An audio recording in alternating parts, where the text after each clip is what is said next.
죽느냐 사느냐 그것이 문제로다. 윌리엄 셰익스피어는 어떤 상황에서 이런 대사를 내뱉었던 걸까요? 늘 삶과 예술 사이에서 고뇌하는 예술가들에게 삶이냐 예술이냐를 하나 고르라고 한다면 예술가는 어느 쪽을 선택할까요? 삶이 우선할 수 있지만 그렇다고 예술이 무용하다고 할 수는 없을 텐데요. 오늘 영화 이야기, 역사의 기록에 상상력을 덧댄 이야기. 오늘은 올해 아카데미 시상식에서 가장 화제작으로 떠오른 작품 클로이 자오 감독의 햄넷에 대해서 이야기 나눠봅니다. 신의 21의 이다희 기자, 영화 전문 기자 김현수 씨 나오셨어요. 어서 오세요. 네, 안녕하세요. 네, 이미 유수의 영화제들에서 수상을 이어가면서 작품성을 인정받은 작품인데요. 다음 주 아카데미 시상식 8개 부문 후보에 오르면서 또 화제가 되고 있죠? 네, 아카데미 시상식 작품상, 감독상을 비롯해서 8개 부문의 후보에 올랐고 그 전에 골든글로브 시상식이 아카데미 시상식의 전초전이라고도 할 수 있는 또 다른 이제 시상식인데 네. 시상식에서 이미 작품상을 또 받기도 해서요. 올해 아카데미 시상식 작품상이 유력한 후보, 이제 한 두세 작품으로 추려질 수 있는데 그중에 한 편이라고 꼽을 수 있을 것 같습니다. 네. 워낙 이렇게 아카데미가 좋아하는 영화들에 대해서 여러 가지 추론이 있잖아요. 그렇죠. 네, 그러니까 작품성이라고 하는 것 자체가 애초에 이렇게 일렬로 등수를 이렇게 매겨서 세우는 것 자체가 불가능한 일이기도 합니다만 그럼에도 불구하고 이렇게 시상식이 있고 거기에서 어떤 영화들을 선택해서 상을 주는 순간 어떤 그 영화제가 추구하는 가치관 같은 것들이 반영이 되기 마련인데 네. 그래서 이제 그동안 상을 받았던 영화들을 보면 이제 아카데미가 어떤 영화들을 좋아하는가. 결국은 약간 내용 면에서는 좀 보수적인 경향이 있다. 가족에 대한 이야기, 드라마 같은 장르들이 강하다. 이런 이야기들도 있지만 또 한 가지 이제 좀 유구한 아카데미의 선호 중에는 이런 고전, 셰익스피어 관련된 것들에 대한 애정이 좀 있습니다. 특히 그렇죠. 영국의 이야기, 그런 옛날 이야기, 그런 네. 클래식한 이야기를 아주 공들여서 잘 담아낸 작품들에 대해서 꾸준하게 그런 선호가 있거든요. 그래서 예를 들면 셰익스피어인 러브 같은 경우도 굉장히 많은 분들이 사랑하시는 영화고 재밌기도 하고 작품성도 네. 뛰어나다고는 하지만 그 해에 같이 이제 후보에 올랐던 영화들 중에서 그렇게 압도적인가라고 생각하면 그렇지 않았는데 그때 굉장히 많은 상을 받기도 했었고 그때 라이언 일병 구하기 네, 맞아요. 있었죠. 그리고 킹스 스피치라고 하는 영화도 이것도 영국 실제 역사 관련된 이야기이고 실화인데 영국 왕실 이야기거든요. 근데 이제 이런 작품들이 이제 물론 당연히 이제 훌륭한 부분이 있지만 그것과 관계없이 아카데미 시상식에서 이런 이야기들을 좀 좋아하지 않아라고 이제 그동안에 이제 몇몇 작품들의 사례를 통해서 이야기된 바가 있는데 그 맥락에서 이번에 이 햄넷이라고 하는 작품은 그런 좋아하는 여러 가지를 다 갖추고 있는 영화이기도 하고 그래서 좋은 결과가 나오지 않을까 예측하고 있습니다. 특히 이제 올해 아카데미 시상식 여우주연상 후보에 오른 제시 버클리는 다들 확실하다라고 막 이야기하더라고요. 이거는 정말 확실하지 않을까요? 네, 거의 이론의 여지가 없다라고 저는 생각을 했고요. 영화를 보면은 연기를 잘한다 같은 것도 있지만 이 배우가 정말 매력적이다라고 생각을 좀 하게 되는 것 같아요. 비극을 다루는 이 배우의 연기라고 하는 게 어떤 전형적이고 예측 가능한 경로를 따르지 않는다는 생각도 굉장히 많이 했고 어머니이면서 어떤 그 자연 그 자체를 화한 것 같은 굉장히 독특한 캐릭터인데 그 인물을 정말 잘 보여주었다. 그래서 영화를 다 보고 나면 제시 버클리 얼굴이 계속 생각나요. 이 정도로 강렬한 그리고 이게 어떤 경우에는 배우가 연기를 잘했는데 영화에서 너무 배우 연기만 도드라져 보일 때 있거든요. 근데 그러면 배우는 연기를 잘한 것인가에 대한 약간 의구심이 있을 때가 있어요. 그 영화랑 이 전체적으로 그림에서 약간 튀는 느낌이 드는 거죠. 맞아요. 연기를 잘했지만 영화에서 잘 맞았는가 하면은 그걸 알 수가 없을 때가 있는데 제시 버클리는 정말 이 영화 속에 태어난 사람처럼 연기를 잘했습니다. 그리고 영화가 셰익스피어 섹스피어를 다루는 소재로 한 영화라고 알고 들어갔던 관객들도 이상하게 섹스피어라는 그 이름도 사실 영화에서 별로 언급이 크게 되지 않을 뿐더러 영화를 보고 있으면 오히려 아내인 아그네스의 비중이나 이런 것들이 훨씬 더 많다는 걸 자연스럽게 느끼게 되면서 이 영화가 아내의 이야기가 더 중심에 놓여져 있구나를 깨닫게 되면서 제시 버클리의 연기에 모두가 탐복하고 나오게 되는 그런 영화라고 할 수 있을 것 같아요. 워낙에도 연기를 잘 했던 배우였죠. 예, 뭐 로스트 도터라고 하는 영화가 많이 언급이 되고 있고요. 체르노빌이라고 하는 시리즈에서도 많은 분들이 이 작품이 그 코로나 당시에 좀 굉장히 화제작이었거든요. 근데 그때 많은 분들이 이제 이 눈도장을 찍었고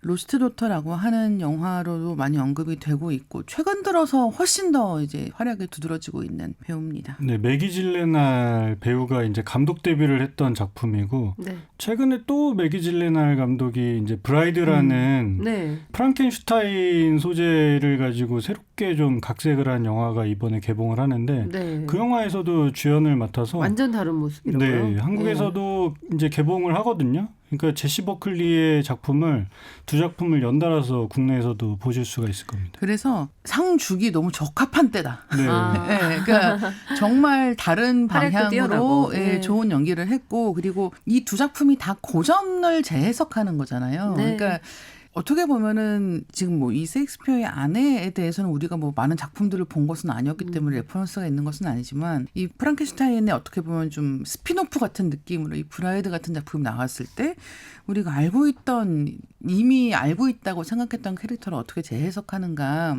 어떻게 이야기의 중심축이 옮겨오는가 하는 부분인데요. 그러니까 지금 이 햄릿 같은 경우도 뭐 아까 말씀해 주신 것처럼 이거 셰익스피어 얘기라며, 셰익스피어 뭐 아들 얘기라며 뭐 이런 식으로 생각하고 극장에 딱 갔는데 셰익스피어는 지금 생각도 안 나.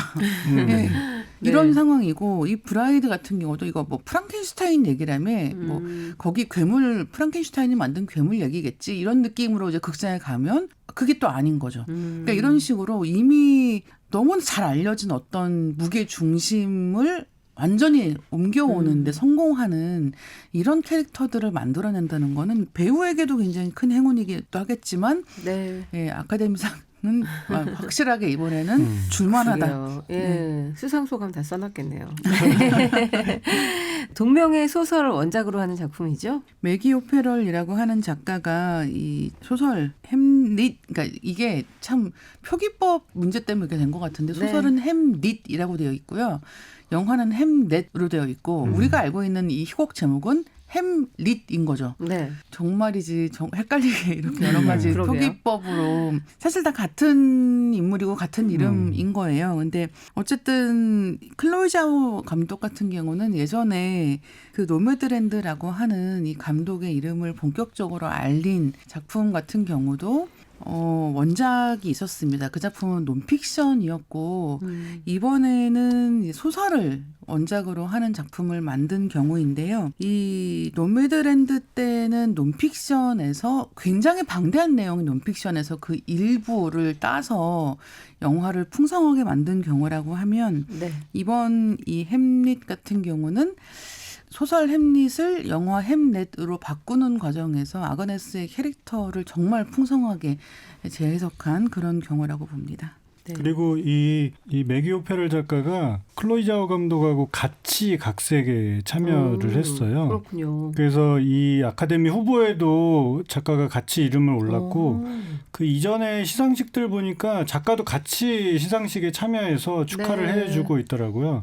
그래서 올해 이 아카데미 각색상 후보에서도 이 영화가 왠지 받지 않을까라는 생각이 들 정도로 각색을 굉장히 좀 잘한 케이스인 것 같고요. 이 매기 오페럴 작가가 소설을 쓰게 된 계기 중에 셰익스피어의 사실 역사적인 기록들이 많이 남아 있잖아요. 근데 그 중에서도 특히 이 아들 햄넷의 죽음과 관련한 전후 몇 년간의 어떤 사연들이 그러니까 역사적으로 좀 기간이 좀 비어 있는 기간이 있었던가 봐요. 그래서 그 비어있는 기간들을 작가의 상상력을 더해서 혹시 햄릿이라는 작품을 쓰기 이전에 이 가족들에게 이 작가에게 이런 일들이 있지는 않았을까라는 작가의 상상력이 더해져서 만든 이야기라는 점이 이제 이 소설을 좀 더 주목하게 만드는 점이죠. 네, 우리가 알고 있는 햄릿은 사실 부자의 이야기잖아요. 근데 이제 햄릿을 본 이후에는 말씀해주신 것처럼 모자의 이야기라는 생각이 드는데 원작을 새롭게 잘 해석하고 각색했다고 볼 수 있겠죠.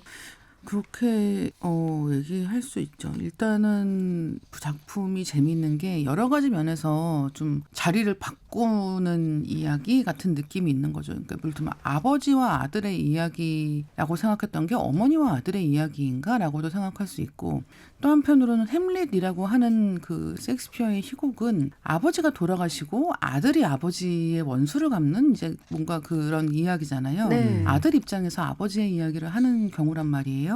근데 이제 햄릿이라고 하는 영화는 아버지 입장에서 아들을 그리는, 죽은 아들을 위해서 글을 쓰는 그 가족의 이야기 같은 느낌이기 때문에 아버지와 아들의 자리도 바뀌어 있다라고 볼 수가 있는 거죠. 그리고 우리는 영화를 보면서 햄릿이라고 하는 셰익스피어의 희곡을 보면서 그걸 알기 때문에 이 영화로 접근을 하는 건데 네. 사실은 그것도 자리가 바뀌는 거죠. 왜냐하면 원래는 이 햄릿의 죽음이 있었기 때문에 햄릿이라고 하는 희곡이 나오는 거기 때문에 그렇죠. 어떤 이야기가 먼저인가, 어떤 관계인가 하는 부분들에서 우리가 알고 있던 것, 많은 이제 상황들이 자리를 바꾸면서 이제 이야기가 전개가 되고 있다라고 보시면 될 것 같고, 그래서 영화를 보면서 그런 의미에서 배우가 굉장히 중요하다는 생각이 드는 거예요. 배우가 이런 자리 바꿈이라고 하는 것을 굉장히 설득력 있게 이해할 수 있게 보여주고 있다는 생각이 들기 때문이고, 원작을 해석한다라고 하는 것에서 이제 이런 햄릿 같은 작품이 태어날 때 어떤 이유로, 그러니까 많은 경우에 이제 우리가 작가에 대해서 연구를 할 때 가장 많이 첫 번째 하는 질문은 그거거든요. 어떻게 이 작품 쓰셨어요? 하는 질문을 가장 먼저 한단 말이에요.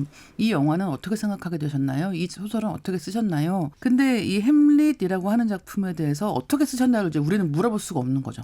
작품만 있는 거예요. 그러니까 네. 사료를 통해서 그럼 이 작품이 나오기까지 어떤 상황들이 있어서 이런 이야기를 만들었을까를 생각을 했는데, 이 햄릿이라고 하는 주인공의 이름과 세상을 떠난 셰익스피어의 아들 이름과 너무 비슷하지 않은가? 이게 그냥 우연일까?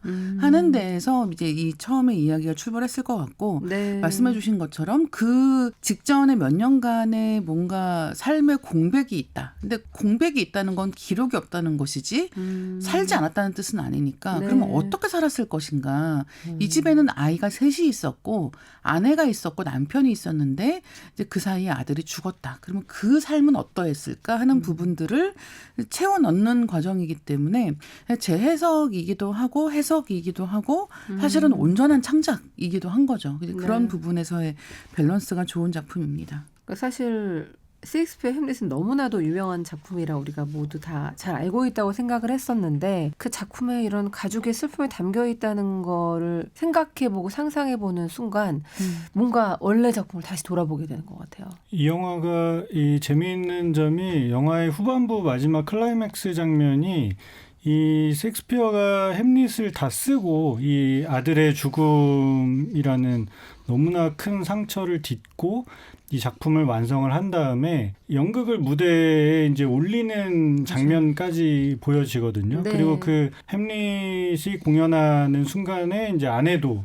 그 공연장을 찾아가서 작품을 보는 장면으로 이제 영화가 마무리가 되는데, 셰익스피어가 직접 이제 극중의 윌리엄이 이 햄릿의 극중 유령으로 등장해서 아들을 찾아오는 그 아버지 유령을 본인이 직접 연기를 해요. 네. 그러면서 이 아들을 잃은 슬픔을 마치 이 햄릿이라는 공연의 캐릭터 구도와 자기가 겪은 어떤 아픔이 정확하게 매치가 되는 건 아니지만, 그러니까 작가가 갖고 있는 슬픔을 어떤 식으로 작품에 투영을 하는가, 그런 것들을 좀 찾아서 보는 재미가 또 있을 것 같고, 그리고 캐스팅도 굉장히 좀 흥미로운 것이요. 극중 햄릿의 공연을 할 때 공연에서 햄릿 역으로 출연하는 배우하고 이 윌리엄의 아들, 세상을 떠난 아들 햄릿 역을 맡은 배우하고 둘이 실제로 형제예요. 맞아요. 너무 네. 닮았더라고요. 너무 닮아 있잖아요. 예. 그래서 영화를 이 사실을 모르고 이제 영화를 보면 이제 햄릿의 죽음을 먼저 본 관객들이 저래서 아빠가 정말 자기 아들과 쏙 빼닮은 배우를 캐스팅해서 햄릿 역할을 맡겨서 무대에 올렸구나라는 걸 직접적으로 상상해 볼 수 있게끔 시각적으로 이 작가의 아픔을 좀 볼 수 있게끔 그렇게 캐릭터 묘사를 해놨거든요. 네. 실제 형제를 그렇게 캐스팅한 것도 클로이 자오 감독의 어떤 그런 연출 의도가 좀 담겨 있는 의도라고 할 수 있죠. 네. 클로이 자오 감독은 이미 노매드랜드로 2021년에 아카데미 작품상과 여러 상을 수상을 했던 감독인데 사실 살짝 부진했었는데 이제 다시 또 정점에 서게 됐네요. 클로이 자오 감독이 노매드랜드로 당시에 이제 아카데미 작품상 감독상을 수상하면서 네. 이 아시아 여성 감독으로는 최초로 감독상을 수상한 그렇죠. 케이스였거든요. 네. 그 제인 캠피온 감독 이후에 없었어요. 그러니까 아카데미가 그렇게 유구한 역사가 있다고는 하는데 이제 여성 감독에게 상을 그렇게 그렇죠. 잘 안 줬던 그렇게 주목을 받은 다음에 이 클로이 자오 감독의 당시 행보가 너무 독특했던 것이 그 다음 작품을 어떤 작품을 연출할지 너무 사람들이 주목하고 있을 때 갑자기 마블 영화를 연출을 하겠다고 그러게요. 해서 이터널스를 만들었어요. 근데 이터널스가 평가가 좀 호불호가 좀 갈리긴 했죠. 뭐 또 좋아하는 사람들은 상당히 네. 좋아하더라고요. 그래서 이 클로이 자오 감독의 당시 연출 의도는 그런 거였다고 해요. 마블 슈퍼히어로라고 하는 가상의 만화적인 어떤 공간 세계에 그리스 로마 신화적인 어떤 이야기의 원형을 떠올릴 만한 신들의 이야기를 한번 만들어 보자. 라는 전략으로 접근을 해서 네. 마블 영화에서 본 적 없었던 자연 경관의 아름다움이라든지 이런 비주얼적인 것들을 새로운 것들을 좀 추구를 했는데 관객들이 좀 낯설어 했던 거죠. 그래서 이 이터널스에 대한 부진 아닌 부진을 좀 겪고 지난 한 3, 4년 동안 절치부심해서 내놓은 영화가 이번 영화라고 할 수 있습니다. 그렇군요. 근데 저는 또 한편으로는 뭐 어떤 감독이 모든 영화를 다 성공하겠어요. 그렇죠. 예. 뭐 이 흥행하는 거는 제가 생각할 때는 항상 작품에 내재된 가치만 가지고 흥행하는 영화는 없거든요. 맞아요. 그 시대의 분위기나 뭐 어떤 여러 가지 이 시류라고 하는 게 있는 것이고 저는 노매드랜드 다음에 이터널스를 한 게 이 클로이 자오 감독의 정말 똑똑한 점이라고 생각하거든요. 그러니까 노매드랜드 다음에 햄릿 했다? 놀랍지 않거든요. 이 사람 이런 거 하는 사람이 이렇게 드라마 잘하는 사람이구나. 네. 이렇게 그러니까 클로즈업해서 인물의 감정을 잘 드러내는 그리고 자연 풍경을 보여주면서 어떤 인물 내면의 강함을 이끌어내는 이런 거 잘하는 사람이구나. 놀랍지 않았을 거예요. 근데 이터널스를 연출을 하면서 일단은 클로이 자오 감독이 이 이터널스가 뭐 흥행면에서 큰 성공을 거둔 건 아니라고 해도 이 정도 규모의 이야기를 다룰 수 있다. 그리고 이미 유명한 프랜차이즈 시리즈에 자기 몫을 더할 수 있는 사람이다라는 걸 증명한 사례가 아닌가라고 생각하는 쪽이기는 해서 이터널스로 이 마블 코믹스 작품을 만든 것이 클로이 자오 감독에게는 굉장히 좀 지혜로운 한 수가 아니었나 생각을 하고 있고 네. 이제 그런 다음에 이제 햄릿으로 왔을 때 이 클로이 자오라는 사람이 정말 어떤 것에 특장점이 있는지를 선명하게 드러내는 그런 역할을 한 게 아닌가 이렇게 보여요. 줄거리 살펴보죠. 네. 1580년대 잉글랜드 스트래퍼드 지역에서 라틴어 교사로 일하던 윌리엄은 숲을 사랑하고 약초에 굉장히 능한 여인 아그네스를 만나 사랑에 빠지게 되는데요. 가족들의 약간의 반대가 있었지만 이를 무릅쓰고 두 사람은 이제 결혼해서 첫째 딸 수잔나 그리고 쌍둥이 남매 햄릿과 주디스를 낳게 됩니다. 그리고 비교적 평화로운 날들이 10여 년 정도 이제 흐르는데요. 윌리엄은 그 사이에 연극을 쓰기 위해서 런던과 집을 오가면서 이제 생활을 하게 되고 아이들도 이제 청소년기를 막 지나기 시작합니다. 그러다가 이제 런던을 비롯해서 전역에 흑사병이 돌아요.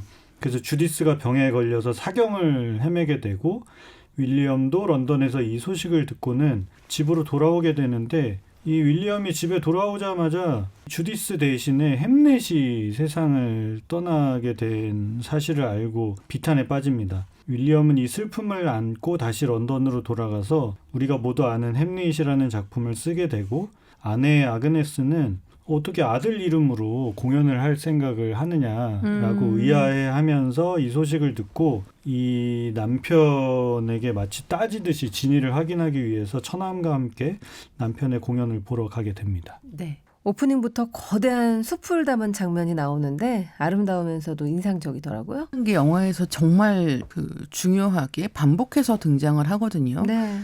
근데 이 숲은 자연의 숲도 있지만 무대 위의 숲도 있는 거예요. 그리고 이 자연의 숲과 무대 위의 숲이 다 보여진다라고 하는 것은 결국은 예술과 삶이라는 것이 별개로 존재할 수 없는, 이 살아가는 여러 가지 국면들이 결국은 그 사람의 창작물 속에 반영될 수밖에 없는 그런 부분을 직접적으로 보여주지 않나라고 생각을 하게 되고, 또 한 가지는 이런 자연의 풍경이라고 하는 것은 아름답기도 하지만 두렵기도 하고 공포감을 주기도 하지만 위안을 주기도 하는 그런 부분이 있는데, 그런 여러 순간에 다 이 숲이 등장을 또 곳곳에서 하게 되는 것 같습니다. 그래서 영화를 보고 나면 그런 인상적인 공간, 이 숲인데 어떤 숲이야라고 하면 실제 숲도 있고 네. 무대 위의 숲도 있고 이제 그렇게 그렇죠. 되는 거죠. 그래서 영화의 오프닝부터 시작해서 이 영화 전반적으로 어떤 숲속의 어떤 풍경을 다루는 이미지라든지, 그리고 아내 아그네스가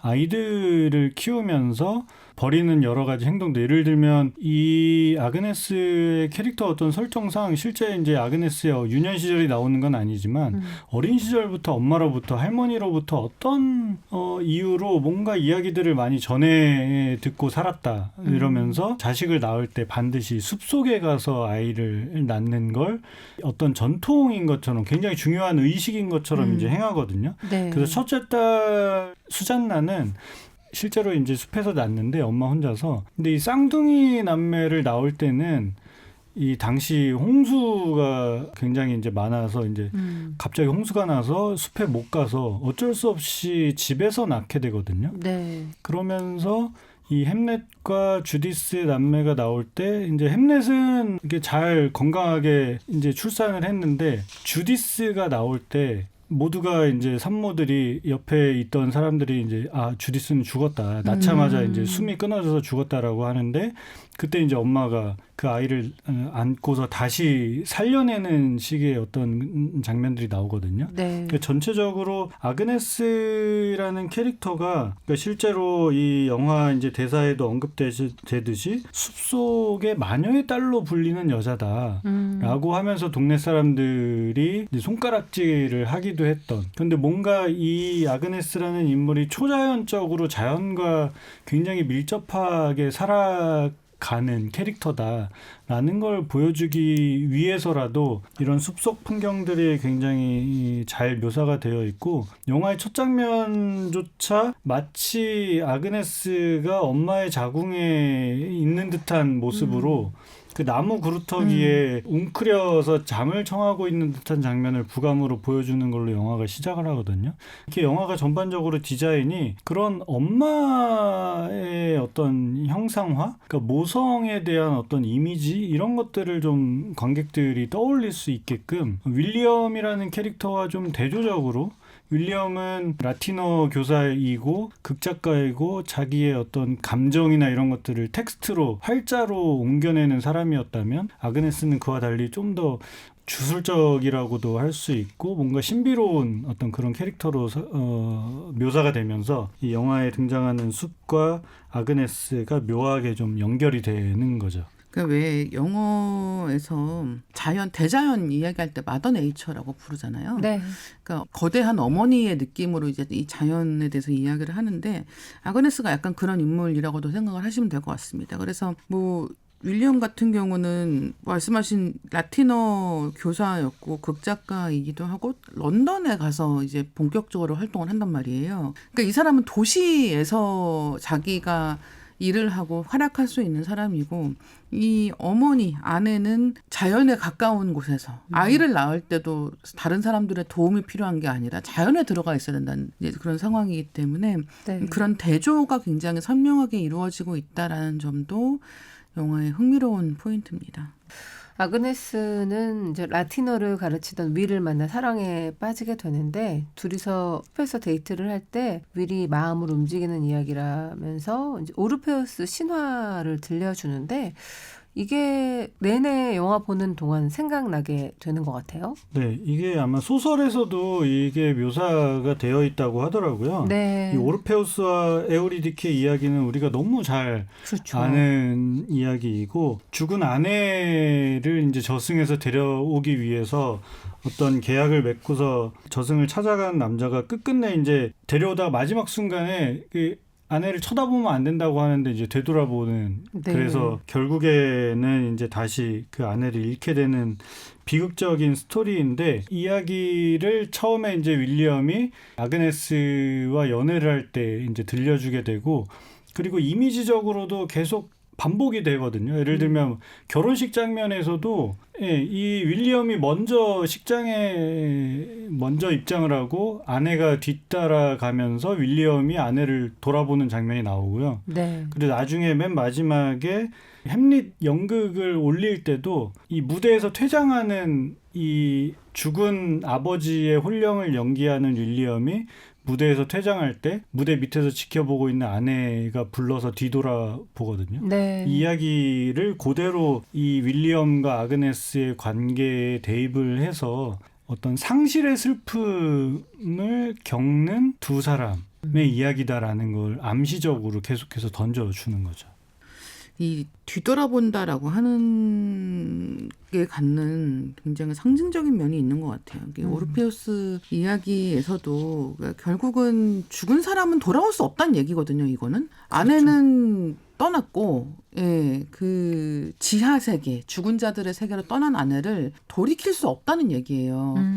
근데 결국은 이 돌이키고자 하는 것은 뒤를 돌아보는 살아있는 자의 미련의 행동인 것이고 네. 결국은 그것은 성공할 수 없다라는 이제 그런 상징적인 이야기인데 결국은 이 흔히 얘기하는 산 사람은 살아야 하는데 문제는 뒤에 두고 온 것을 버릴 수가 없기 때문에 돌아보지 않을 수가 없고 이런 굉장히 좀 복잡한 심리적인 역동을 상징적으로 보여주는 이 고전 이야기가 이 햄릿이라고 하는 작품에서도 반복해서 보여지고 있는 것이고 그리고 사실은 이게 윌리엄 셰익스피어가 뒤를 돌아봤기 때문에 햄릿을 쓴 거죠. 네, 뒤를 돌아보지 않는 사람이었으면 이런 걸 쓸 수가 없는 거예요. 죽은 아들을 돌아보았기 때문에 자기를 원망하는 자기 가족을 돌아보기 때문에 이런 이야기를 쓸 수 있는 것이기 때문에 굉장히 좀 역설적인. 그러니까 사람은 앞을 보고 살아가야 되는데 뒤를 돌아보기 때문에 예술을 창작할 수 있는 것이라는 부분도 이 이야기에서 상징적으로 보여주고 있는 좀 아름답기도 하고 슬프기도 한 부분입니다.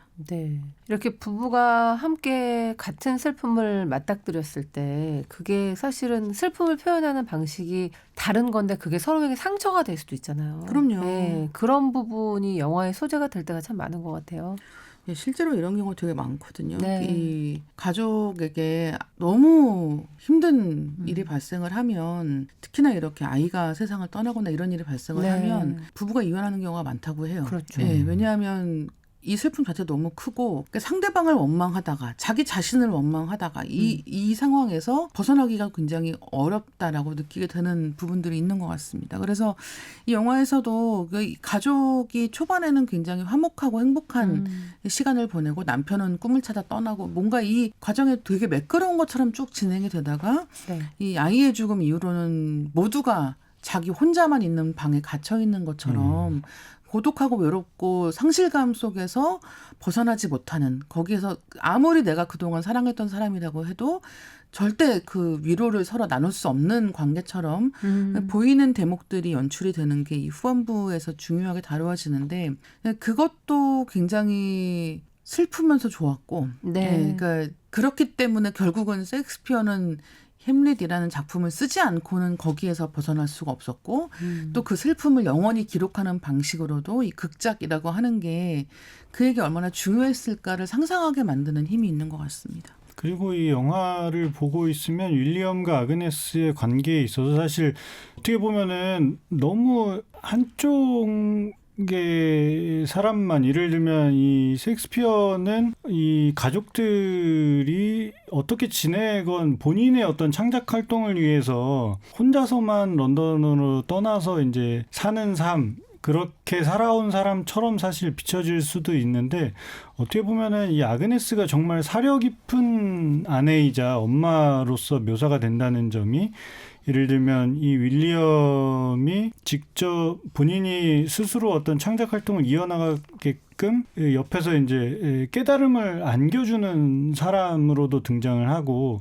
그리고 계속 런던과 집 사이를 윌리엄이 오가며 아이들을 혼자서 키워야 했던 그 10여 년의 세월 동안 얼마나 아그네스가 혼자서 아이들을 정성스럽게 키우는가, 그들의 어떤 정신적으로 정말 잘 뒷받침을 시켜주는 이런 과정들이 영화에서 좀 묘사가 되다 보니까 이 두 인물이, 두 부부가 상실의 아픔을 어떻게 서로 딛고 일어서느냐, 그 약간의 그 아픔을 이겨내는 어떤 방법의 차이, 이런 것들도 보실 수가 있을 것 같아요. 네. 자, 이번에 셰익스피어를 연기한 폴 메스칼이라는 배우도 눈여겨봐야 될 것 같아요. 또 폴 메스칼 얘기를 하려면 또 한참 할 수 있는. 진짜 이 부부 캐스팅은 네. 정말 너무 신의 한 수 그렇죠. 같은 느낌인데요. 네. 저는 좀 재밌었던 건 뭐냐면, 폴 메스칼이라는 배우는 애프터선이라는 영화에서 이제 아버지로 연기를 한 네. 적이 있었고, 네. 거기서의 연기로 많은 분들이 굉장히 인상적으로 기억하고 있는 부분이 있단 말이에요. 근데 그 애프터선이라는 영화에서의 아버지는 이제 이혼한 다음에 딸하고 이제 한 여름, 그러니까 계속 같이 살 수가 없는 상황에서 여름 한철을 이제 같이 이제 어딘가로 여행을 가는데, 이게 딸 입장에서 보는 아버지인 거죠. 근데 이 아버지는 그냥 처음에는 별 생각이 없었는데, 이제 옛날 기록 영상으로 이렇게 비디오로 찍어놓은 것들을 나중에 보고 뭐 돌아보는 과정, 이것도 역시 돌아보는 거죠. 돌아보는 과정에서 보니까 이 아버지는 굉장히 좀 우울한 사람이었던 것 같고, 이 딸 앞에서, 보통 모든 부모가 그렇죠. 자기가 어떤 어려움을 겪고 있다고 해서 자녀들 앞에서 그걸 다 드러내보지 않기 때문에, 사실은 이 자녀 입장에서 어릴 때, 클 때는 뭐 우리 뭐 부모님은 이래 저래라고 생각하는데, 나중에 어른이 되어서 그때 그 부모님 나이가 되어서 돌아보면, 아, 그때 부모님도 힘들었다. 맞아요. 네, 그때 힘들었고 슬펐고 우울했을 것이다. 내가 지금 보니까 이 어른들이 그때 우울했고 힘들어서 그랬던 것 같다. 이런 부분들을 알게 되는 부분들이 있잖아요. 네. 근데 그런 면에서 이 애프터선의 아버지라는 인물은 구체적으로 자기 감정을 토로하지는 않음에도 불구하고 그 모호하고 신비로운 가운데에서 그 감정적인 부분들이 이해가 되게 전달되는 특이한 그런 역할인데, 이제 그 배역을 굉장히 잘 서정적으로 연기했단 말이에요. 네. 근데 그 영화에서의 폴 메스칼은 뭐라고 할까요? 뭐 따뜻하고 상냥하고 이렇게는 하지만 그렇게 지적인 느낌이 있는 그런 역할은 아니었단 말이에요. 네. 그 역할이 그렇지 않기 때문에 이 배우도 이제 그랬는데, 이 윌리엄 셰익스피어 역할이라고 하는 것은 결국은 다정하고 따뜻한 사람이기도 하지만 어떤 면에서는 굉장히 이기적인 사람인 거예요. 차갑고 이기적인 데가 있는 거죠. 왜냐하면 일단 이 자식들과 아내를 두고 자기는 런던에 가서 극작 활동을 할 거야. 그렇죠. 그다음에 되지 않아서 괴롭지만 돌아가지 않고 여기 있을 거야. 그리고 또 그런 과정에서 아내하고 또 대화를 하긴 하지만 자기가 하고자 하는 것을 끝까지 하는 사람이고, 그리고 자기가 겪는 이 크나큰 슬픔을 해소할 수는 없지만 이 아이를 작품 속에 녹여내는 것으로 영원히 살게 할 수 있어라고 하는 걸 또 믿는 사람인 거예요. 그렇죠. 이제 그런 부분들이 어떻게 보면 특히나 이 아내 입장에서 봤을 때는 굉장히 이기적인 것으로 보일 수 있고, 근데 이런 인물은 이전에 보여주었던 애프터선에서의 아버지하고는 또 다른 면이 있는 거예요. 네. 근데 이번에도 굉장히 설득력 있게 잘 표현을 했다라고 보이는 거죠. 이 배우가 96년생인데요. 아일랜드 배우거든요. 이 비슷한 나이대의 배우들에 비해서 상대적으로 좀 나이가 있어 보이는 아버지 역할을 그렇죠. 계속해서 좀 자식도 맡고 없을 있어요. 텐데. 네. 예. 그 글래디에이터 2도 보면 이 이 배우 어쨌든 사극이기도 하고 분장을 했겠으나 음. 본인이 실제 나이보다 더 나이 들어 보이는 캐릭터들을 좀 연기를 하고 있는 것 같고 네. 그리고 비슷한 나이대 배우들이 이제 대표적으로 티모시 샬라메가 있거든요. 그러게요. 완전히 고 나이대 그쵸. 배우들 중에서는 좀 다른 이미지를 네. 가지고 있는 배우라고 할 수 있을 것 같고 이 뭐 아일랜드 배우 출신이어서인지는 모르겠으나 지금 여러 비슷한 나이대의 남자 배우들 중에서 차세대 제임스 본드가 도대체 누가 될지가 아주 주목할 만한 점이거든요. 네. 그중에서 이 폴 메스칼도 제임스 본드 역할로 어울리겠네요. 계속해서 네. 언론에서 거론되고 있는 배우 중 한 명입니다. 영화 햄넷 한 줄 감상평 들어볼게요. 저는 이렇게 정리했는데요. 애도라는 것은 결국 사랑을 이어나가는 것. 아까도 이 오르페우스와 에우리디케 이야기하면서 이다혜 기자님이 이야기해 준 것처럼 결국 뒤돌아보는 것에 대한 영화라는 생각이 들었고 그것은 애도를 너무 이제 슬픔에 잠식당하는 게 아니라 네. 사랑을 계속해서 이어나가는 것. 햄넷이라는 이 아들을 계속해서 이 두 사람이 기억하고 작품으로 만들어내는 네. 그런 이야기라는 생각이 들었습니다. 저는 슬픔을 기억하는 방법으로서의 창작에 대하여라고 하겠습니다.